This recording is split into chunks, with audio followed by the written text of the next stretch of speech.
Aujourd'hui, nous allons voir ensemble pourquoi Dieu nous a-t-il créés avec un libre arbitre et pourquoi ce libre arbitre nous fait-il nous confronter avec un Yetzer Hara, un mauvais penchant aussi grand.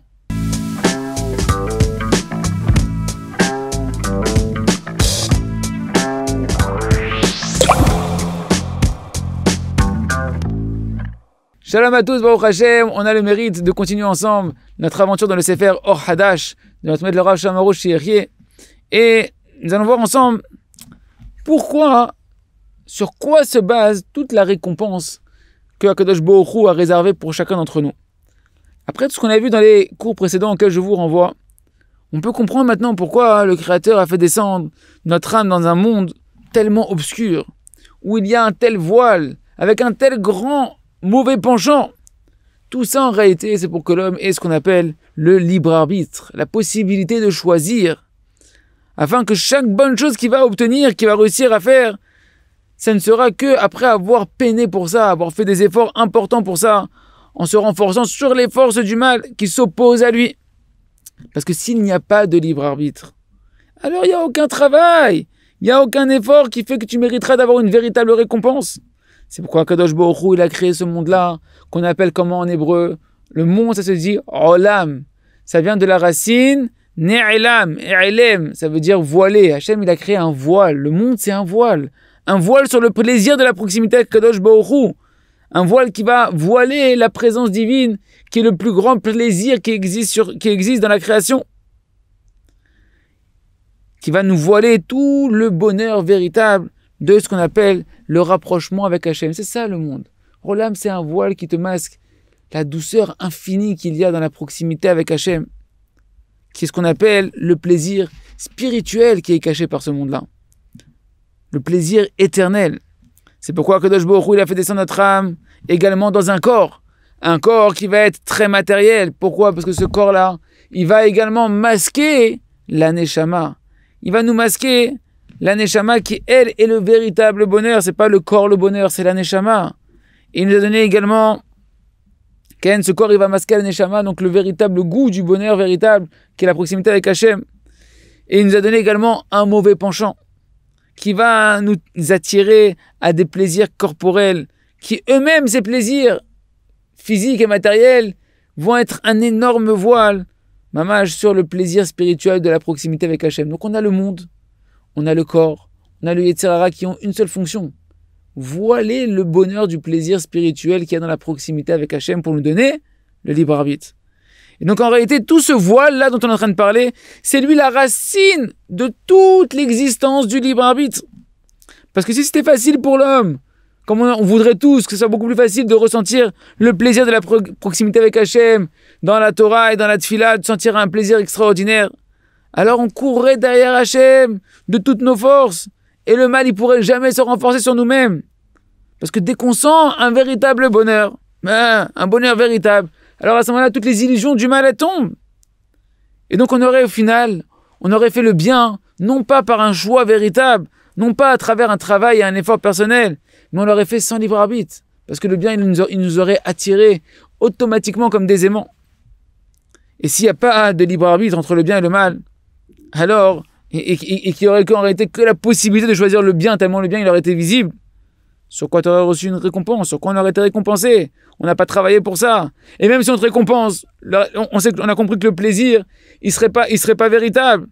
Parce que c'est un plaisir gratuit. C'est un pain de la honte. Toute la récompense et le bonheur véritable de la récompense, il est dans le libre arbitre. Et le libre arbitre, il est la résultante et une conséquence de l'opposition qu'il y a entre le corps et la Neshama. Le Créateur, il faut comprendre, il avait aucun problème. Il n'a aucun problème de créer un monde tout rose, avec des petits papillons partout, et que chacun, on voit le Créateur, les yeux dans les yeux, où on se délecte et on kiffe la proximité avec Kadosh Baruch Hu. Pas de problème, Kadosh Baruch Hu aurait pu créer un monde où il n'y a que du bien, où il n'y a pas de mal du tout. Il aurait pu créer l'homme avec un corps très très spirituel, Kadosh, pur, Tahor, qui veut aucun plaisir interdit de ce monde-là, qui veut ni manger, ni boire, ni dormir, qui veut qu'une seule chose, encore de la Torah, encore de la prière, encore de la proximité avec Kadosh Baruch Hu, qui ressent un plaisir extraordinaire dans tout ce qui a un tant soit peu un lien avec la volonté du Créateur. Mais si c'est comme ça, Alors il se trouve donc encore une fois que l'homme, il se délecterait sans avoir travaillé pour ça. Il prendrait du plaisir, un plaisir gratuit. Et si c'est comme ça, alors pourquoi avoir créé un monde? Pourquoi avoir envoyé en faire descendre les âmes dans un tel monde?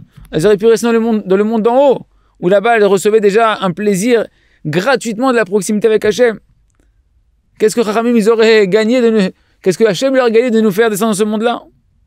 N'est-ce pas que, en réalité, même dans ce monde-là, il reçoit des plaisirs sans aucun travail, tout gratuitement. Alors on n'aurait rien gagné. Parce que ça reviendrait dire que c'est Hachem qui fait tout. C'est Akadosh Baruch Hu qui a fait le travail à notre place. Et on serait revenu au même problème, le pain de la honte. Même dans ce monde-là, on n'aurait pas eu de véritable plaisir, ou bien on se serait ennuyé au bout d'un moment donné. On ne voudrait même plus vivre vu qu'on ne fait pas d'efforts pour ça. Ou bien qu'on se serait tellement enthousiasmé vers Akadosh Baruch Hu que l'on aurait été mamash, inclus dans Hachem et on aurait disparu, si on peut dire ainsi. C'est pourquoi on conclut en disant que Akadosh Baruch Hu, c'est pour ça qu'il a créé l'homme dans un monde qui est complètement obscur, où il y a tellement de voiles sur la douceur du lien avec Akadosh Baruch Hu, un monde où il y a tellement d'empêchements, tellement de difficultés, dans un corps, il a mis notre âme non seulement dans un monde, mais dans un corps qui est matériel, qui est loin de pouvoir ressentir facilement le plaisir de la proximité avec Akadosh Baruch Hu. Et en plus de ça, il nous a même créé un mauvais penchant qui est extrêmement fort, qui va nous séduire jour et nuit pour nous induire en erreur dans toutes sortes de séductions, afin de nous éloigner de notre but, de notre objectif, qui est le bonheur véritable, qui est le plaisir véritable de la Neshama dans la proximité avec Hachem. Et Hachem Yitbarach, il a donné au Yetzer Hara, au mauvais penchant, une force très très grande de se renforcer sur l'homme et de le dominer. Tout ça pour que chaque bonne chose que tu vas faire dans ce monde-là, tu vas le faire avec un libre arbitre total, avec des efforts, avec beaucoup de difficultés. Comme ça, lorsque tu vas recevoir ta récompense, ça sera une récompense qui sera une récompense véritable. Et là, à ce moment-là, la récompense que tu recevras, parce qu'on sera tous récompensés, ce sera une récompense d'un plaisir parfait. Pourquoi? Parce qu'il sera le fruit de ton labeur, et ainsi tu pourras être pleinement heureux et jouir pleinement de cette proximité avec Hachem pour laquelle tu auras peiné. Il résonne que chacun d'entre nous, on prenne conscience de la valeur de ce monde-là, de notre corps, de notre Yetzer Hara, et de voir l'intention positive qu'il y a dans Kadosh Baruch Hu, qui est de nous faire un plaisir véritable dans chaque combat que l'on va mener. On aura de là une joie et une proximité avec Hachem, duquel on tirera un plaisir extraordinaire pour l'éternité. Chazak, Venit Chazek.